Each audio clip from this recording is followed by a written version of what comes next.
Hello दोस्तों, welcome to exam under 95। मैं दीपक साइगल और उपस्थित हूँ टॉप 40 इम्पोर्टेंट हिस्ट्री के प्रश्न को लेकर। तो ये टॉप 40 एमसीक्यू काफ़ी इम्पोर्टेंट रहने वाला है। प्लीज़ वीडियो को पूरा देखिएगा और एक शेयर ज़रूर कीजिएगा। गुजरात में किस स्थान पर हड़प्पा की सभ्यता के अवशेष मिले थे? गुजरात के किस स्थान पर हड़प्पा के सभ्यता के अवशेष मिले थे?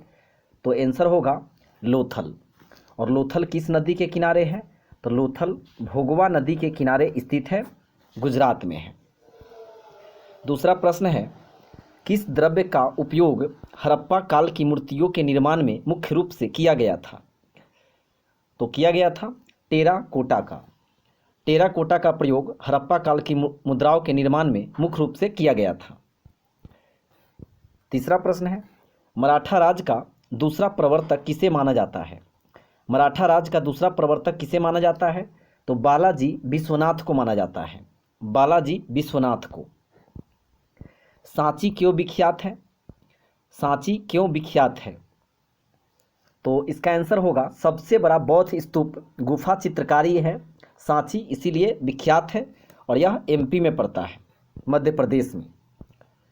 चालुक्य वंश का सर्वाधिक प्रसिद्ध शासक कौन था?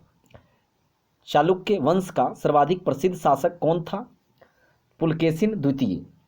पुलकेशिन द्वितीय चालुक्य वंश का सर्वाधिक प्रसिद्ध शासक था। 323 ईस्वी पूर्व में सिकंदर महान की मृत्यु कहाँ हुई थी? तो सिकंदर महान की मृत्यु बेबीलोन में हुआ था। 323 ईस्वी पूर्व में सिकंदर महान की मृत्यु कहाँ हुई थी? बेबीलोन में हुई थी। और सिकंदर भारत विजय अभियान कब चलाया था? तो 326 बीसी में, 326 बीसी में भारत विजय अभियान सिकंदर चलाया था। निम्न में से कौन सा वह शासक था जो विक्रमादित्य के नाम से जाना गया? तो विक्रमादित्य के नाम से जाना गया चंद्रगुप्त द्वितीय को। चंद्रगुप्त द्वितीय को विक्रमादित्य के नाम से जाना जाता है। वैदिक कालीन लोगों ने सर्वप्रथम किस धातु का प्रयोग किया था? वैदिक कालीन लोगों ने सर्वप्रथम किस धातु का प्रयोग किया था? तो तांबा का किया था। तांबा का संकेत कॉपर है, Cu। अष्टदिग्गज निम्न में से किस राजा से संबंधित थे? अष्टदिग्गज किस राजा से संबंधित थे? तो आंसर होगा कृष्णदेवराय। अष्टदिग्गज जब पूछा गया तो कृष्णदेवराय होगा।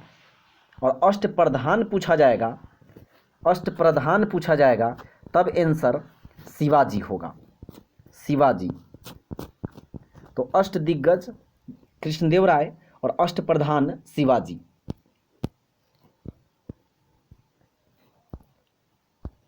कश्मीर में कनिष्क के शासनकाल में जो बौद्ध संगीति आयोजित हुई थी उसकी अध्यक्षता निम्नलिखित में से किसने की थी? तो वसुमित्र किए थे।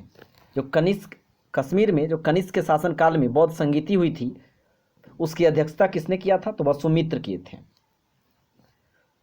बौद्ध संगीति 4 हुआ है, उसको आप याद रख सकते हैं एक ट्रिक से। वो ट्रिक है रावय पाकू, राजगीर, वैशाली, पाटलिपुत्र और कुंडलवन। राजगीर, वैशाली, पाटलिपुत्र और कुंडलवन। निम्न में से कौन सी स्मृति प्राचीनतम है? यानी प्राचीनतम स्मृति कौन सा है? मनुस्मृति। सिंधु घाटी की सभ्यता निम्नलिखित में से किस सभ्यता के समकालीन नहीं थी? तो क्रीट की सभ्यता के समकालीन नहीं थी सिंधु घाटी की सभ्यता। किस युद्ध को जीतने के बाद शेरशाह सूरी ने दिल्ली में अफगान सत्ता की स्थापना की थी? चौसा का युद्ध 1539 ईस्वी में हुआ था। और इस युद्ध को जीतने के बाद शेरशाह सूरी ने दिल्ली में अफगान सत्ता की स्थापना की थी। और शेरशाह सूरी का मकबरा कहाँ है? तो सासाराम बिहार में है, सासाराम बिहार में। 6ठी से 4वीं शताब्दी ईस्वी पूर्व में मगध सर्वाधिक शक्तिशाली राज्य के रूप में उभरा। इतिहासकारों के अनुसार इसके क्या कारण थे? तो इसका कारण था, इसका आंसर होगा डी, 1 2 3 4, चारों कारण था। अच्छी उपज होती थी मगध में, लोहे की खदानें थी यहाँ पर, गंगा तथा उपनदियों के कारण आवागमन सुलभ था, जंगली क्षेत्रों में हाथी की उपलब्धता था। एक और प्रश्न बनता है यहाँ से कि सबसे पहले युद्ध में हाथी का प्रयोग किसने किया था? तो मगध ही किया था, उस समय में हाथी का प्रयोग किया था। निम्नलिखित सिद्धांतों पर विचार कीजिए। तो 15 का जो आंसर होगा जैन धर्म होगा। संपूर्ण विश्व प्राणवान है, जन्म और पुनर्जन्म का चक्र कर्म द्वारा निर्धारित होता है, कर्म के चक्र से मुक्ति के लिए तपस्या की आवश्यकता होती है। सभी बात किस धर्म संप्रदाय से संबंधित है? तो जैन धर्म से संबंधित है। निम्नलिखित में से किसने प्रथम बार बौद्ध भिक्षुओं को प्रशासनिक एवं वित्तीय मुक्ति प्रदान की थी? तो मौर्य सम्राट अशोक। प्रथम बार बौद्ध भिक्षुओं को प्रशासनिक एवं वित्तीय मुक्ति प्रदान की थी मौर्य सम्राट अशोक। सिंधु घाटी सभ्यता के किस स्थल से अग्निवेदिकाएं प्राप्त हुई है? तो कालीबंगन से। कालीबंगा से ही अग्नि की वेदियां प्राप्त हुई है। और कालीबंगा कहाँ है? तो राजस्थान में है। और किस नदी के किनारे है? तो घग्गर नदी के किनारे है। घग्गर नदी किनारे राजस्थान में कालीबंगा स्थित है।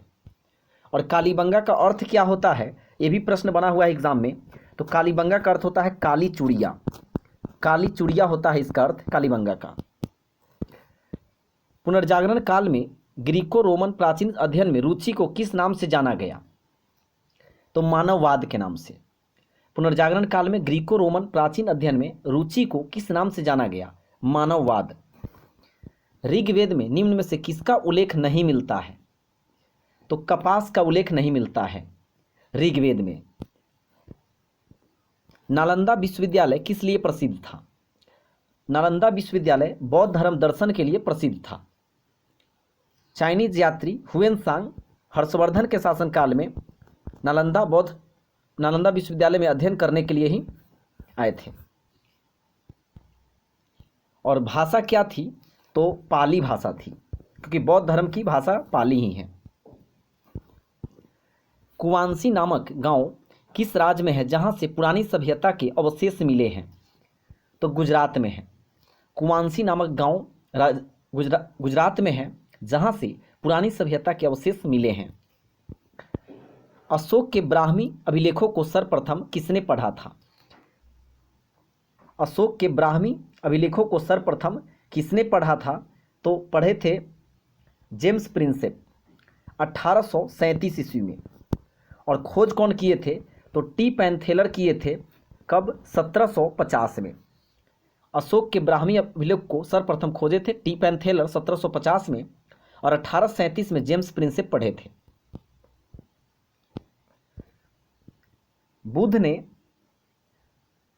बुद्ध ने सर्वाधिक उपदेश कहाँ दिए थे? तो बुद्ध ने सर्वाधिक उपदेश दिए थे श्रावस्ती में। बुद्ध सबसे पहले जो उपदेश दिए थे सारनाथ ऋषिपत्तनम में दिए थे, लेकिन सर्वाधिक जो दिए हैं वो श्रावस्ती में दिए हैं। पृथ्वीराज चौहान के विरुद्ध लड़ने के लिए किस राजपूत शासक ने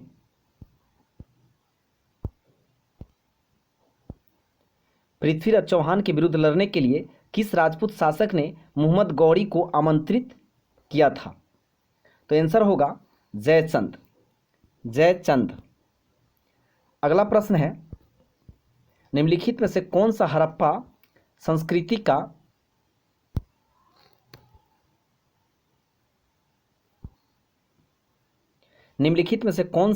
संस्कृति का एक स्थल है जहां से फारस की खारी मुद्रा उत्खनन से प्राप्त हुई है? तो लोथल से। अगला प्रश्न है, अशोक के शिलालेखों में सबसे छोटा स्तंभ लेख कौन सा है? अशोक के शिलालेखों में सबसे छोटा स्तंभ लेख कौन सा है? तो रूमीदेई है। रूमीदेई। गुप्त काल में निर्मित भगवान बुद्ध की कांस्य प्रतिमा कहाँ से प्राप्त हुई है? तो सुल्तानगंज से। गुप्त काल में निर्मित भगवान बुद्ध की कांस्य प्रतिमा कहाँ से प्राप्त हुई है? सुल्तानगंज से। गुप्तोत्तर काल के बारे में निम्न में से क्या असत्य है? गुप्तोत्तर काल में गांव भी अपनी मुद्रा जारी करने लगे। ग्रामीण समुदायों के भूमि संबंधी अधिकारों का ह्रास हुआ, एक नए भूमिधर वर्ग का उदय हुआ और व्यापार का पतन हुआ। और डी नंबर, राष्ट्रकूटों ने सैनिकों को भूमि अनुदान नहीं दिया। तो कह रहा है कौन असत्य है, तो सी नंबर ऑप्शन आपका असत्य है। एक नए भूमिधर वर्ग का उदय हुआ और व्यापार का पतन हुआ, ये बात बिल्कुल असत्य है। अगला प्रश्न है, गुप्त संवत 319 से 320 ईस्वी में प्रारंभ करने का श्रेय किसे जाता है? काफी इंपॉर्टेंट प्रश्न है। चंद्रगुप्त प्रथम को। गुप्त संवत 319 से 320 ईस्वी में प्रारंभ करने का श्रेय चंद्रगुप्त प्रथम को जाता है। गुप्त काल का प्रसिद्ध खगोल शास्त्री कौन था? तो गुप्त काल का प्रसिद्ध खगोल शास्त्री आर्यभट्ट थे। आर्यभट्ट, और शून्य का खोज आर्यभट्ट ही किए हैं। सिंधु घाटी सभ्यता के लोग किसकी पूजा करते थे? तो पशुपति की। सिंधु घाटी सभ्यता के लोग पशुपति की पूजा करते थे। कौन सा कथन सिंधु घाटी सभ्यता के संबंध में सही है? तो आंसर होगा डी नंबर, क्योंकि उनके घर जो बने होते थे ईंट के बने होते थे। सभा भवन की खोज कहाँ हुआ? मोहनजोदड़ो में हुआ। और घर का निर्माण योजना में खुला चौक मुख्य लक्षण था। वह सही तिथि क्रम क्या है जिसमें निम्नलिखित ने भारत पर आक्रमण किया? तो 33 का जो आंसर होगा बी नंबर होगा, 3 4 2 1, यानी आर्य सबसे पहले, उसके बाद यूनानी, उसके बाद आपका कुषाण और उसके बाद हून। आर्य, यूनानी, कुषाण और हून क्रम होगा। किसके गणतंत्र में बुद्ध ने महापरिनिर्वाण प्राप्त किया? मल्लों के नेतृत्व में। मल्लों के गणतंत्र में बुद्ध ने महापरिनिर्वाण प्राप्त किया था। बौद्ध धर्म से संबंध अर्धगोलाकार अंत्येष्टि संबंधी टीले को क्या कहते हैं? तो स्तूप कहते हैं। बौद्ध धर्म में से संबंध अर्धगोलाकार अंत्येष्टि संबंधी टीले को क्या कहते हैं? स्तूप कहते हैं। मेगास्थनीज किसके दरबार में था? चंद्रगुप्त मौर्य के दरबार में। मेगास्थनीज चंद्रगुप्त मौर्य के दरबार में था। अपने शिलालेखों में प्रायः जिस नाम से अशोक संदर्भित है वह क्या है? प्रियदर्शी। अशोक को अभिलेखों में प्रियदर्शी भी कहा गया है। चरक कौन थे? एक विख्यात हैं वो, तो चिकित्सक थे। और यह जो है कनिष्क के शासनकाल में रहते थे। कनिष्क के शासनकाल में। कनिष्क एक कुषाण शासक था। कुषाण वंश की स्थापना कुजुल कड़फिसेस किया था। हर्षवर्धन ने शासन किया था कौन से शताब्दी में? तो 7वीं शताब्दी के दौरान। हर्षवर्धन ने शासन किया था 7वीं शताब्दी के दौरान। आखिरी प्रश्न है, पंजाब के हिंदू शाही राजवंश को किसने स्थापित किया था? पंजाब के हिंदू शाही राजवंश को किसने स्थापित किया था? तो कल्लर। ये प्रश्न आपका काफ़ी इंपॉर्टेंट है, कितना बार एग्जाम में पूछा हुआ है, 40 नंबर प्रश्न। फ्रेंड्स, यहीं पे वीडियो समाप्त होता है। प्लीज़ वीडियो को लाइक कर दीजिएगा और कमेंट कर बताइए क्या आप सुधार चाहते हैं। और अगर सब्सक्राइब नहीं किए हुए हैं तो चैनल को सब्सक्राइब कर लीजिएगा और फ्रेंड्स एक शेयर जरूर कीजिएगा। मिलते हैं नेक्स्ट वीडियो में। वीडियो वॉचिंग करने के लिए थैंक्स।